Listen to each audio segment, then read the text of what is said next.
प्रभुपद रत भव विरत नित बंदौ भक्त उदार। भक्त विष्णु स्वामी आज से लगभग 2500 बरस पहले दक्षिण भारत में हुए। विष्णु स्वामी के पिता वहाँ के एक राजा के मंत्री थे और उन्होंने भगवान की बड़ी पूजा की थी एक भक्त पुत्र प्राप्त करने के लिए। तब विष्णु स्वामी का जन्म हुआ था।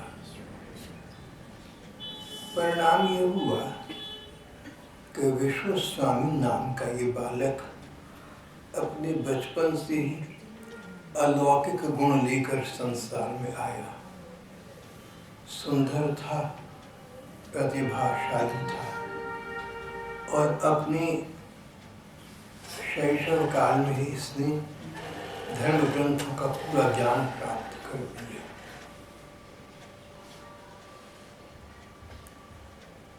छोटा बच्चा था, मन में जिज्ञासा थी, उत्सुकता थी। संसार कब से चला आ रहा है, कब बना होगा, संसार से पहले क्या था, परमात्मा नाम की शक्ति क्या होती है या नहीं होती है, किसे कहते हैं। परमात्मा और इंसान के, मनुष्य के बीच कोई संबंध है तो क्या है। संसार में प्रकार प्रकार की जहाँ सुख सुविधाएं हैं, आकर्षण है, वहाँ दुख दुविधाएं भी हैं और बड़ी बड़ी कष्ट के कारण भी हैं। कहीं तो ऐसा सुख होगा, कहीं तो ऐसा सुख होगा जो सदा बना रहे और संसार के सब सुखों से अधिक हो। बालक जिज्ञासु था, उत्सुकता थी। परम सुख नाम की वस्तु कहीं तो होगी। जब विष्णु स्वामी नाम के इस बालक ने अपने बचपन में ही अनेक धर्म ग्रंथों का अध्ययन किया, तब तो उसकी जिज्ञासा, उसकी उत्सुकता और भी अधिक बढ़ गई। धर्म ग्रंथ अनेक हैं और कई स्थानों पर कहीं कहीं परस्पर मतभेद भी दृष्टिगोचर होता है। कहीं कहा कि परमात्मा निराकार है, निर्गुण है, निष्क्रिय है, परमात्मा कुछ करता धरता नहीं। कहीं कहा कि परमात्मा साकार है, सगुण है, सब दिखता है, सब सुनता है। प्रकार प्रकार की बातें धर्म ग्रंथों में दी गई हैं। ग्रंथकारों का भाव तो ये रहा होगा कि जिस व्यक्ति को ज्ञान की जो विधा जचती हो, जो उसके अनुकूल बैठती हो, अपनी समझ के अनुसार उसको चुन दे। विविधता में एकता के दर्शन करें। जिसका जैसी योग्यता हो, जिसका जैसा अधिकार हो, उस प्रकार की परमात्मा की उपासना पद्धति को स्वीकार कर ले। पर लगता है कालांतर में यही बात एक समस्या के रूप में बदल दी गई। भले ही कभी किसी समय ग्रंथकारों ने ऐसा सोचा होगा कि प्रकार प्रकार के लोगों की बुद्धि प्रकार प्रकार की होती है, सबकी योग्यता अलग अलग है, सबकी पात्रता अलग अलग है, सब में रुचि भेद है, तो सबके लिए कुछ ना कुछ तत्व वस्तु ग्रंथों में आ जानी चाहिए। जैसे पुराने ज़माने के किसी घर में अनेक बच्चे हों तो माएँ ध्यान रखती थी कि कई बच्चे हैं तो 3-4 ऐसी सब्जियां दालें बना दी, कोई किसी बच्चे की रुचि की बनाई, कोई किसी बच्चे की रुचि की बना दी, जो जिसकी रुचि है उसके साथ खाना खा सके। इस प्रकार लगता ग्रंथकारों ने विविधता के रूप इसलिए प्रदान किए, मुंडे मुंडे मतिर्भिन्ना, मुंडे मुंडे मतिर्भिन्ना। प्रकार प्रकार के लोग हैं, प्रकार प्रकार के मस्तिष्क हैं, प्रकार प्रकार की बुद्धि है। अपनी बुद्धि के अनुसार जो तुम्हें जचे सो मार्ग तुम पकड़ लो। ऑप्शन दी गई, अधिकार दिया गया। विविधता में प्रत्येक व्यक्ति को ये वस्तु मिली कि जो चाहे उसको स्वीकार कर ले। दक्षिण भारत के स्वामी चिन्मयानंद जी महाराज कहते थे कि देखो ईसाई मत में you are tied to the stake for all the rest of your life. एक खूंटे के साथ तुम जीवन पर्यंत सदा सदा के लिए बंध गए, तुम वहां से हट नहीं सकते, नहीं तो तुम काफिर हो।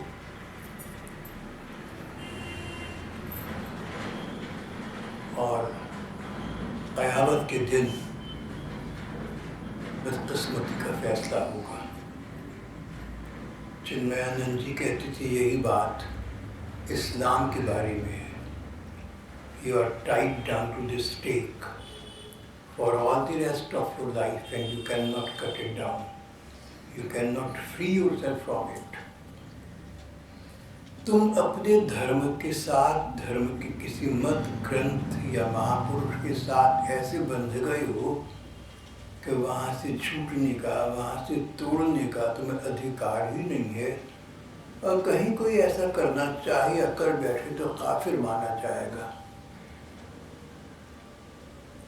उर्फियात करने वाला बंदा, नाफरमान, नाशुक्रा, खुदा का खौफ उस पर छा जाएगा और वो नरक में जाएगा, जहन्नुम में जाएगा ऐसा बंदा। चिन्मयानंद कहने लगे इस्लाम और ईसाई मत में तो तुम खूंटी के साथ बंधे हो, उससे इधर उधर जा ही नहीं सकते हो। पर हिंदू धर्म बहुत विशाल है, बहुत शाखाएं हैं, बहुत उपशाखाएं हैं, इसमें बहुत विविधता है, जिसे आम भाषा में हम कहते हैं बहुत विलायती है। जो चाहो सो चुन लो। तुम्हारा मन परमात्मा को निराकार माने तो तुम निराकार की उपासना करके परमात्मा को प्राप्त कर लो। अगर तुम्हारा मन परमात्मा को साकार माने तो साकार की पूजा करके तुम उसी परमात्मा को प्राप्त कर लोगे। प्राप्ति समान स्तर पर हो जाएगी। कहीं बंधे हुए नहीं हो तुम, कहीं बंधन नहीं है।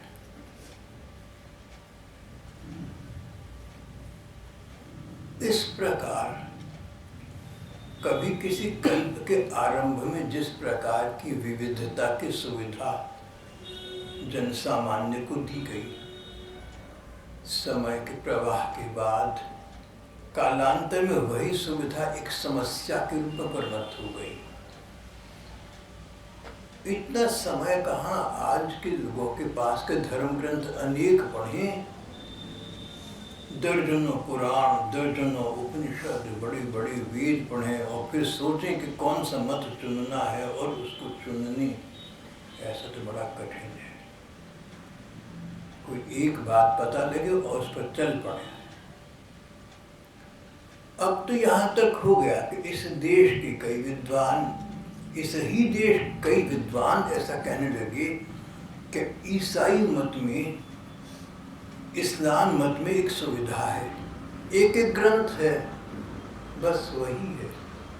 पर हमारे यहाँ तो दर्जनों सैकड़ों ग्रंथ हैं, उनके अध्ययन के लिए कहाँ समय है। और उनमें भी विविधता है, एक बात को ही सब जगह कहा गया वैसा नहीं है।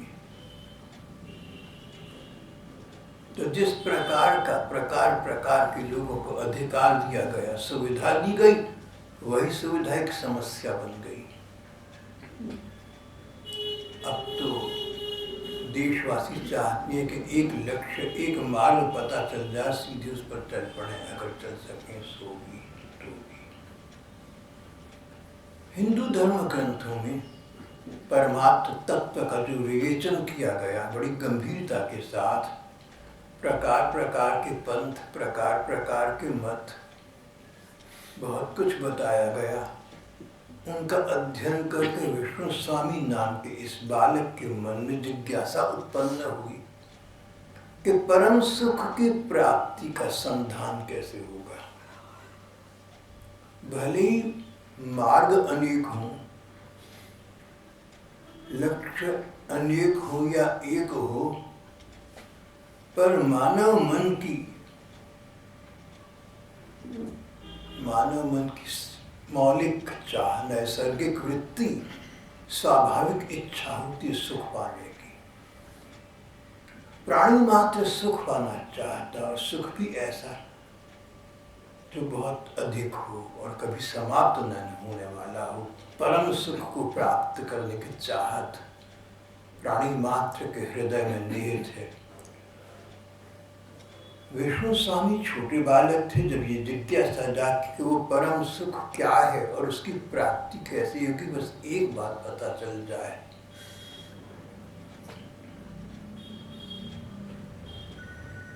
बहुत अध्ययन किया, बहुत कुछ विचार किया, इस पृथ्वी से लेकर ब्रह्मलोक तक के विषय में विचार किया, परंतु इन्हें अभीष्ट वस्तु के दर्शन न हुए, परंतु इनकी जिज्ञासा का शमन न हुआ, तत्व वस्तु का बोध न हुआ, अंतिम सत्य का अन्वेषण न कर सके, किसी निर्णय पर न पहुंच सके।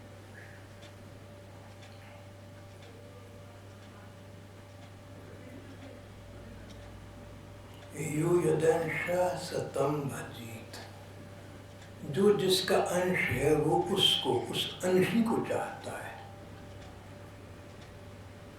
विष्णु स्वामी को लगा कि हम जिस परमात्मा के अंश हैं, हम जीवात्मा हैं, परमात्मा है जिसके हम अंश हैं, हम अपने उस अंशी को प्राप्त करें, हम उस परमात्मा को प्राप्त करें, तो अविनाशी परमात्मा को प्राप्त करके नाशवान जीव भी अविनाशी सुख की प्राप्ति कर देगा। अब उनके जीवन का अपने शैशव काल में दूसरा युग आरंभ हो गया। भगवत साक्षात्कार की कामना उनके मन में उद्दीप्त हो उठी, परमात्मा मुझे मिले। उनके अध्ययन ने कहा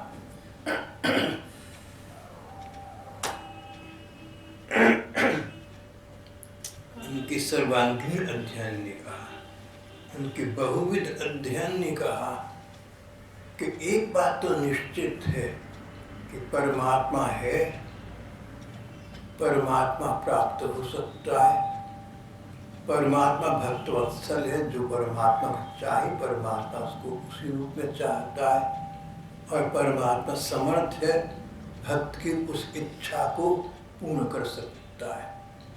अगर मैं परमात्मा को चाहूँ तो परमात्मा तत्व का दर्शन मुझे भी प्राप्त हो जाएगा। भगवत साक्षात्कार के लिए उनका मन पूरा पूरा तत्पर, पूरा पूरा उद्यत हो गया।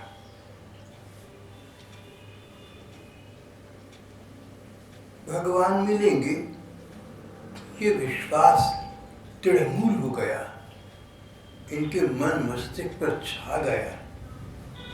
भगवान हैं, भगवान कईयों को पहले मिले हैं, भगवान कईयों को हमारे युग में मिले हैं, तो वो भगवान कहीं चले तो नहीं गए, आज भी मिल सकते हैं। उसके लिए साधना की आवश्यकता है। विष्णु स्वामी ने सुदीर्घ साधना के फलस्वरूप उस परमात्मा तत्व का साक्षात्कार करने के लिए साधना की निर्णय किया, पर श्रद्धा भक्ति के साथ उनकी उपासना लगातार चलती रही। परंतु अभिलाषा पूर्ण न हुई। मन की मन ही माही रही, मिला तो कुछ भी नहीं।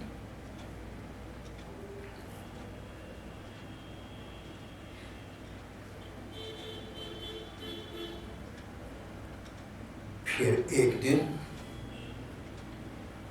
इन्होंने कहा कि अगर भगवान हैं, मिल सकती हैं और मुझे नहीं मिल रही है, तो मेरे जीने का क्या लाभ?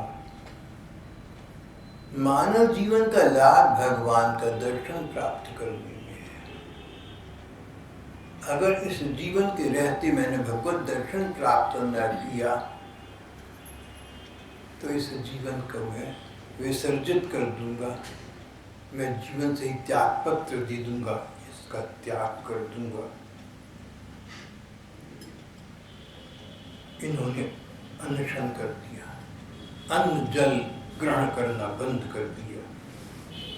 पर भगवान की साधना, उनकी उपासना, उनकी पूजा विधिवत करते रहे।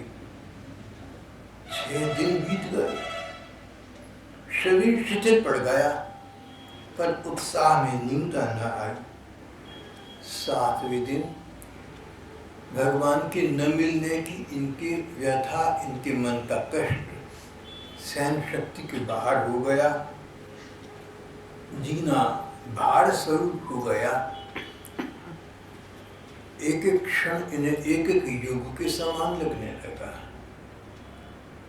युगायितम निमेषेण चक्षुषा प्रावृषायितम शून्यायितम जगत् सर्वं गोविंद विरहिणमि। शून्यायितम जगत् सर्वं, सारा संसार फीका और बेरंगा लगता है भगवान तुम्हारे बिना। तो फिर मैं इस व्यर्थ के वितंडी में, इस असार संसार की झमेली में, इस नश्वर जीवन में अपने को फंसा क्यों रखूंगा? मैं इसका विसर्जन कर रहा हूँ, मैं इसको त्याग रहा हूँ। एक एक क्षण, एक एक कल्प के समान जान पड़ रहा था। जीना इनको भारी लगने लगा। हृदय का गतिशील होना इन्हें अच्छा न लगता था।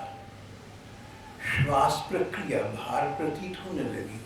सांस का आना जाना इन्हें बोझा लगने लगा, इन्हें बुरा लगने लगा। अरे ये सांस न आए जाए और ये शरीर समाप्त हो जाए तो कम से कम इस विरह व्यथा से तो मैं बच जाऊंगा कि ठाकुर मिले नहीं। अपना सांस अपने को बुरा लगने लगा।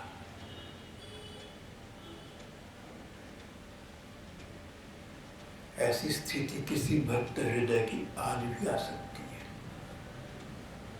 अपने जीवन से वितृष्णा हो जाए, अपने श्वास अपने को बोझिल लगने लगे, और जब ऐसी स्थिति आती है तो परमात्म तत्व का साक्षात्कार वांछित रूप में उपलब्ध हो जाता है।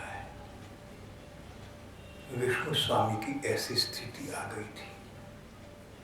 पूज्यपाद हमारी श्री जयदयाल गोयंतिका जी महाराज कहते थे, गीता प्रेस के प्रवर्तक गोयंतिका जी कहते थे कि आदमी जल में डूबने लगे और पता चले कि अब बचूंगा नहीं, तब उसको अपने पति पत्नी बहू बच्चे घर वाले इष्ट मित्र याद नहीं आती, अपने सुख भोग की सामग्री के केंद्र याद नहीं आते। बस उस समय एक अनन्य इच्छा मन में इतनी होती, किसी प्रकार मेरा मुंह पानी से बाहर निकला है, मैं सांस तो ले सकूं, किसी प्रकार के नारी लगूं, किसी को पुकारूं, बचूं तो सही। ये जिजीविषा, जीने की ये इच्छा उस समय जितनी तीव्र होती है, अनन्य अन्यतम होती है। इस प्रकार श्री भगवान को पाने की इच्छा जब तीव्रतम और अनन्य हो जाए तब भगवान का दर्शन सुलभ हो जाता है।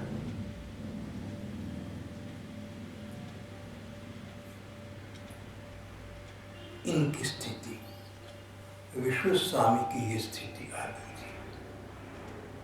जीवन का मोह समाप्त हो गया, शरीर के बंधन से मुक्त होना चाहती थी। भगवत दर्शन न हुए, भगवान का रूप दर्शन न हुआ, उनकी झलक न दिखी तो ये जीवन किस काम का।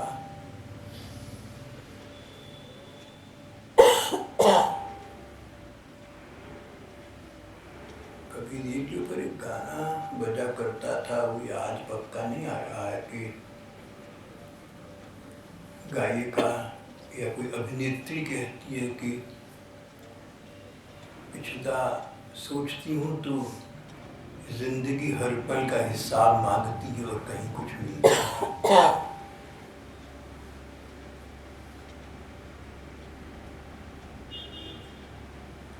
इस प्रकार की स्थिति हम सब लोगों की है। हमने अब तक क्या किया?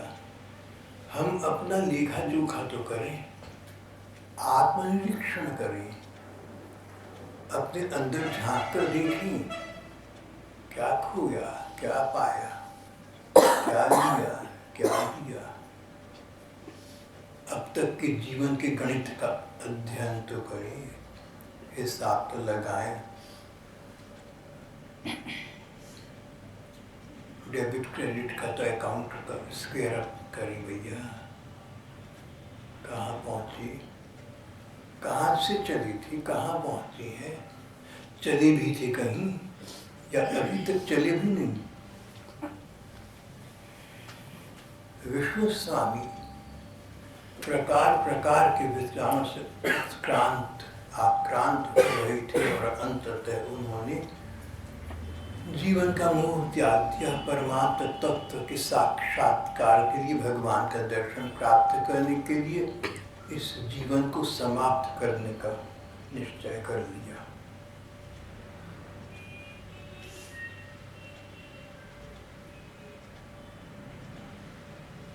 जीवन भार भयो अब सजनी बिन नागर के आई। ऐसी सी स्थिति हो गई। किसी भक्ता ने अपने विषय में कहा, प्रणय तपस्वी ने मीरा ने कहा, जीवन भार भैरो अब सजनी बिन नागर के आए। नट नागर श्री कृष्ण के आए बिना अब ये जीवन अपने आप में एक भार लगने लगा, एक बोझा लगने लगा। किसी प्रकार ये दूर हो जाए, किसी प्रकार ये समाप्त हो जाए तो मैं भी चैन की सांस ले सकूं।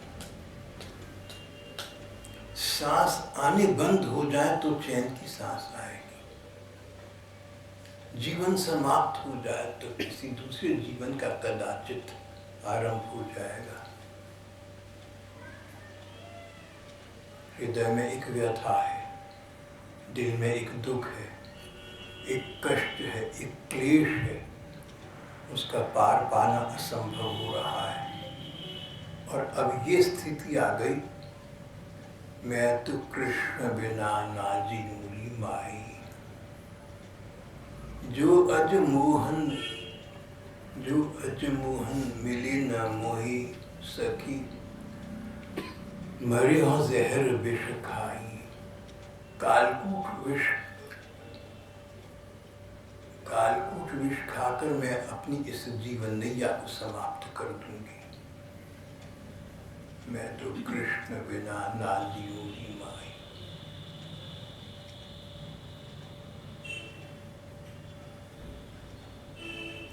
जो अज मोहन मिली न सखी मोही, मरियो जहर विष खाई। ऐसी सी स्थिति विष्णु स्वामी की हो गई।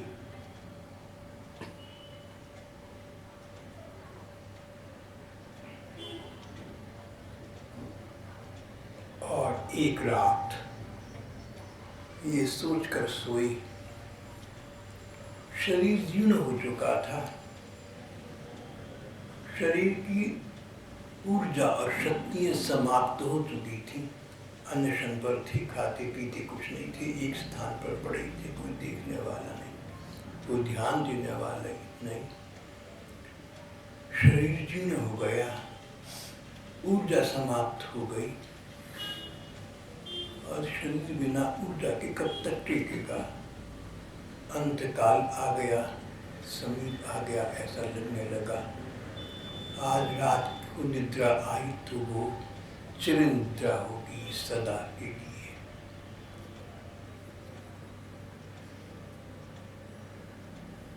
चिरनिद्रा के लिए विष्णु स्वामी अपने स्थान पर पड़ गए। कल का सुबह नहीं होगा, कल ये संसार मेरे लिए नहीं होगा, कल तो मेरा अपना भी कोई ना होगा, कल अपना शरीर भी ना होगा। कदाचित मृतक व्यक्ति का जीवात्मा अपने मृतक शरीर को देखकर अनदेखा हो रहा होगा। कई जीवात्माओं ने कहा कि हमारा शरीर छूटा तो हमारा शरीर हमारे सामने पड़ा था, हमें उससे कोई मोह न था। जैसे आप सड़क पर जा रही हैं, कोई छेपटी पड़ी है, कोई लकड़ी का टुकड़ा पड़ा है, कोई पत्थर का टुकड़ा पड़ा है, आपकी बला से आपने क्या लेना है, आपकी कोई रुचि नहीं जाती उसमें। इस प्रकार परलोकवादी तत्वज्ञों का कहना है, मैंने बहुत ऐसा अध्ययन किया है परलोक विद्या का, ओकल्ट वर्ल्ड का। तो कई जीवात्माओं ने कहा कि हमारे मृतक शरीर पड़े थे, हमारा उनसे कोई संबंध न था, और अगर कोई विचार था तो ये कि वो शरीर छोड़ने के बाद हम अपने को हल्का महसूस कर रहे थे, हमें चैन था, मानो कोई बोझा सिर से उतर गया। सूक्ष्म स्वरूप कहीं अधिक सुखद था उस स्थूल रूप की अपेक्षा। कई जीवात्माओं ने बताया कि हमने जो संबंधी रो रहे थे उनके कान में जाकर बात करनी चाहिए, उन्होंने सुनी नहीं, उन्होंने उत्तर नहीं दिया। चलो ये तो बातें अलग हो गई। विष्णु स्वामी नाम के भगवान के परम भक्त भगवान के बिना अपनी जीवन लीला समाप्त हो रही है। कल का संसार, कल का सुबह मेरी नहीं होगा, ऐसा सोचकर अंतर थके मांदे जीर्णशील एक शैया पर पड़ गए।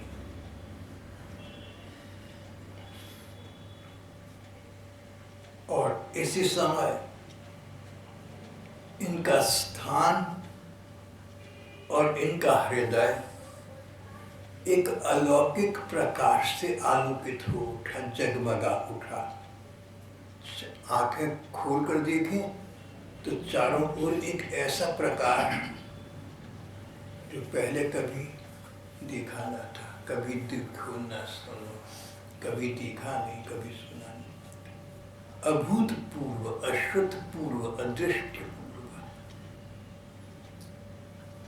और आंखें नीचे तो वही प्रकाश दिखता रहा।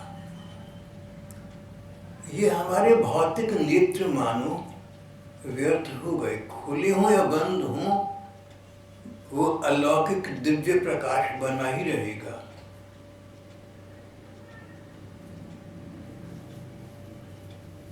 ऐसी स्थिति मन की बन गई, मन की आंखों की बन गई। चरम चक्षुओं का तत्व समाप्त हो गया।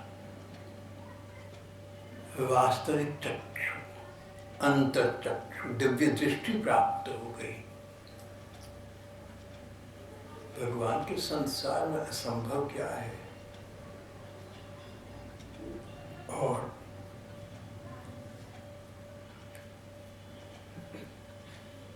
फिर भी जो आंखें बंद करने पर दिखे सो ही आंखें खुलने पर दिखे।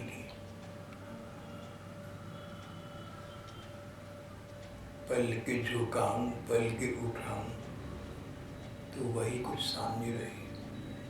आंखें मीचूं या बंद करूं, वही कुछ सामने रहे, वही कुछ क्या है। एक रूप है, कभी लगता है कि अलौकिक है, लोक विलक्षण है, ऐसा तो संसार में रूप होता नहीं। और कभी लगे कि चिर परिचित है, सुपरिचित है, जाना पहचाना है, ये मेरा अपना है। किशोर अवस्था थी, रूप सामने दिखा तो वृंदावन वाली श्री कृष्ण का रूप था ये। किशोर अवस्था, टीन एज, लगभग 14 बरस के ठाकुर, एक हाथ में वंशी थी, शरीर पर पीतांबर था, दाएं बाएं 2 सखियां उनको चमड़ डुला रही थी। अपनी टेढ़ी चाल से खड़े हुए त्रिभंग ललित गति में खड़े थे। उनके मुख पर, उनके मुखमंडल पर, मुख मुद्रा पर श्रृंगार रस साकार हो रहा था। लगता था ये साक्षात प्रेम है, प्रेम स्वरूप है। वेदों की उक्ति साकार हो रही थी, रसो वही सा रसम विवायम लब्ध्वा नंदी भवति। ये रस है, रसार्णव है, रस स्वरूप है, रस के वितरक हैं, रस के आस्वादक हैं, रस के नियामक हैं। रसो वही सा, ये तो वही रस तत्व है, ये तो वही परम तत्व है जिस परम सुख का अन्वेषण किया था। साकार होकर वो परम सुख सामने, आंखों के सामने दृष्टिगोचर हो रहा है। भगवान श्याम सुंदर का सुरमुनि दुर्लभ दर्शन प्राप्त हुआ। उस समय इनके मन की क्या दशा हुई, ये स्वयं भी उस दशा को वर्णन करने में असमर्थ थी। हृदय में एक आनंद था, भगवान के चरणों पर माथा टिका दिया। शरीर पुलकित हो रहा था, आंखों से आंसू बह रही थी। भगवान के चरणों पर माथा टिकाया, वहीं लूटने लगे। देखिए, भगवान मिले तो माथा उनके चरणों में टिका दिया।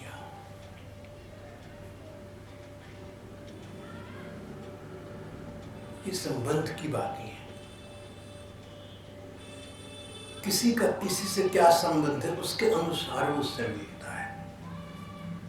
समाज में, सभा में 4 जगह 4 जने जहाँ एकत्रित तो वहाँ आप किसी से मिलती हैं, संबंध के अनुसार अभिनंदन करती हैं, अभिवादन करती हैं, किसी से हाथ मिलाती हैं, किसी को दोनों हाथ जोड़कर नमस्ते करती हैं, किसी को वही दोनों हाथ जोड़कर ऊपर उठाकर प्रणाम की मुद्रा में नतमस्तक होकर नमस्कार करती हैं।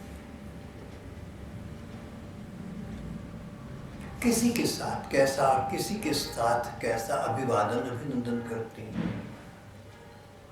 किसी को देखकर सिर हिला देते हैं, किसी को देखकर मुस्कुरा कर देती हैं। जैसा जिसके साथ संबंध है वैसा करती हैं। विष्णु स्वामी का श्री कृष्ण के प्रति शांत भाव था। उन्होंने श्री कृष्ण के चरणों में मस्तक टिका दिया।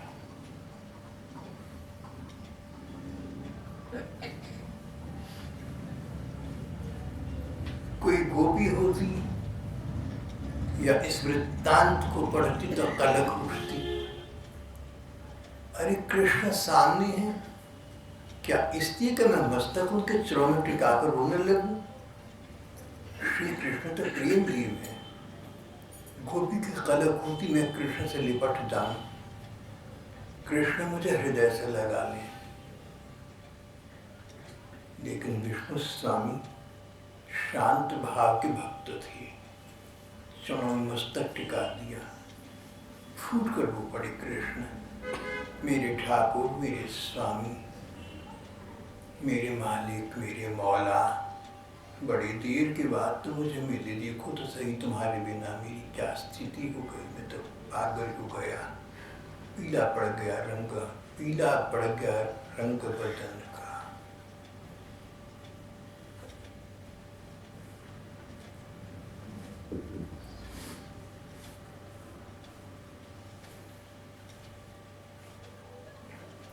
भगवान ने अपने कोमल हाथों से स्वयं इन्हें उठाकर हृदय से लगा लिया, इनके पीठ पर और इनके सिर पर प्यार से हाथ फेरा।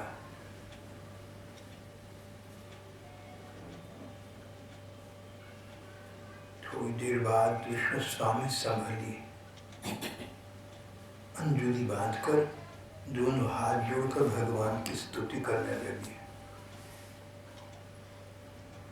और फिर जैसे संस्कार थे, जैसे उत्सुकता थी भगवान के साथ, वैसा वार्तालाप आरंभ करके, भगवान धर्म ग्रंथों में तुम्हारी प्रकार प्रकार के रूप और तुम्हें प्राप्त करने के प्रकार प्रकार के मार्ग बताए गए हैं। मेरी जिज्ञासा ये है कि तुमसे मिलकर पूछूं कि ठीक मार्ग कौन सा है।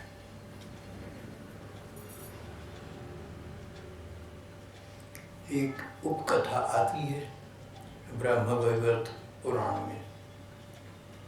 भांडीर वन में श्री कृष्ण बहुत अरसे के पश्चात राधिका जी को मिले। उस एकांतिक कुंज निकुंज में जब श्री राधा कृष्ण मिले तो श्री कृष्ण ने श्री राधिका जी को एक कुंज में एक स्थान पर बिठाकर उनसे कहा, उनसे लंबी बात की, राधा मैं तुम्हारा अपराधी हूँ, अब तक तुमसे मिल न सका, तुमसे किया गया वायदा पूरा न कर सका। तुम्हारे सामने क्या कहूँ मैं, क्या क्या करता रहा, तुम्हारे बारे में सोचता था, तुम्हें याद करता था, पर मिल तो न सका। अपने विरह की व्यथा तुम्हें मैंने अनजानी में दी, अनचाही में दी, पर मैं अवस्था में असहाय था। इस प्रकार श्री कृष्ण श्री राधिका जी के सामने कातर दीन वाक्य बोलने लगे। श्री राधिका जी ने साहस बटोर कहा, समय क्यों खराब करती हो, जो करना है सो करो। समय क्यों खराब करती हो, इन बातों में ये तो होती रहेंगी बातें, इन बातों के तो बहुत समय होता है, बहुत स्थान होती है। भाव ये था कि अगर नायक नायिका को लड़ना चाहता है, प्यार करना चाहता है तो कर ले, इतनी बातों का क्या सार्थकता है। Come to the point, Radhika ji said, and be brief. अगर कहीं पंजाब यूनिवर्सिटी के पेपर यूनिवर्सिटी के तो ये बात याद होती, answer should be brief and to the point.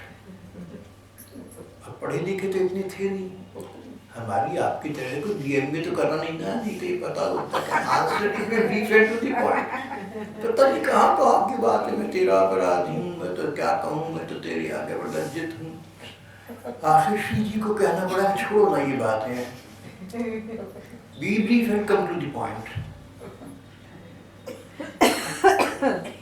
ब्रह्म वैवर्त पुराण में ये उपकथा वर्णित है। विष्णु स्वामी का संबंध भगवान से शांत भाव का था, तो उन्होंने वेद ज्ञान के विषय में जिज्ञासा प्रस्तुत की।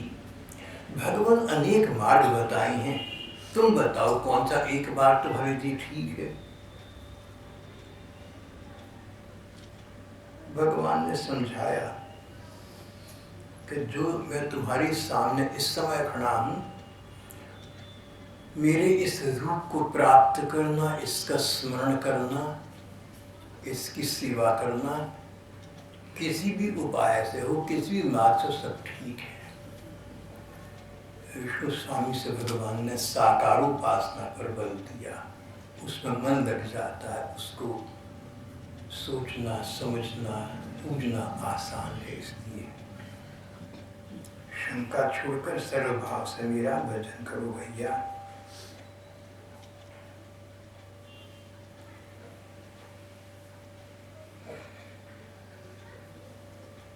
विष्णु स्वामी की प्रार्थना पर भगवान ने एक मूर्ति में अपने को स्थापित कर दिया, एक मूर्ति में भगवान एक अंश प्रविष्ट हो गए, स्वयं अंतर ध्यान हो गए। बोले जब तुम चाहोगे इस श्री मूर्ति से याचना प्रार्थना करना, यहाँ से प्रकट होकर मैं तुम्हें दर्शन दूंगा, जो तुम चाहोगे सो कर दूंगा। विष्णु स्वामी उस विग्रह को साक्षात भगवत रूप मानकर अर्चा पूजा करते हुए आनंद से जीवन बिताने लगे। अब उनके जीवन का 24 घंटे का दिन रात हर पल हर क्षण का मंत्र था श्री कृष्ण तवास्मि, कृष्ण तव अस्मि, तुम्हारा हूँ मैं। परमात्मा ने तेरा हो गया। तवास्मि राधिका कांत कर्मणा मनसा गिरा, कृष्ण कांति तवैवास्मि, युवामीव गतिर्मम। जीवनी निधनी नित्यं राधा कृष्ण गतिर्मम। भगवत प्रेरणा से भक्ति की संवर्धना करते करते भगवान के प्रति प्रेम बढ़ाते बढ़ाते इनका बुढ़ापा आ गया। तब इन्होंने लोक संग्रह के लिए, लोगों के सामने आदर्श रखने के लिए संन्यास ग्रहण कर लिया और भगवत चिंतन करते करते भगवान के नित्य धाम में प्रवेश कर लिया। बहुत से विद्वानों का कहना है कि भक्त विष्णु स्वामी के संप्रदाय में 700 आचार्य हुए और कई विद्वानों का कहना है कि आज से 500 साल पहले प्रेमावतार प्रभु चैतन्य देव के समकालीन महाप्रभु वल्लभाचार्य ने जिस पुष्टि मार्ग का प्रवर्तन किया, पुष्टि मार्ग नाम से सिद्धांत की स्थापना की, उस पुष्टि मार्ग का संदेश और इंगित उन्हें विष्णु स्वामी से ही कभी प्राप्त हुआ था। जो भी हो, विष्णु स्वामी तो अपने स्वामी विष्णु को प्राप्त कर गए। उन महानुभाव ने तो जो चाहा अपने जीवन काल में से ही प्राप्त कर लिया। हर जीव का लक्ष्य अंततः यही है। ये संदेश देता हुआ आज का ये पाठ प्रसंग समाप्त हो जाता है। श्री कृष्ण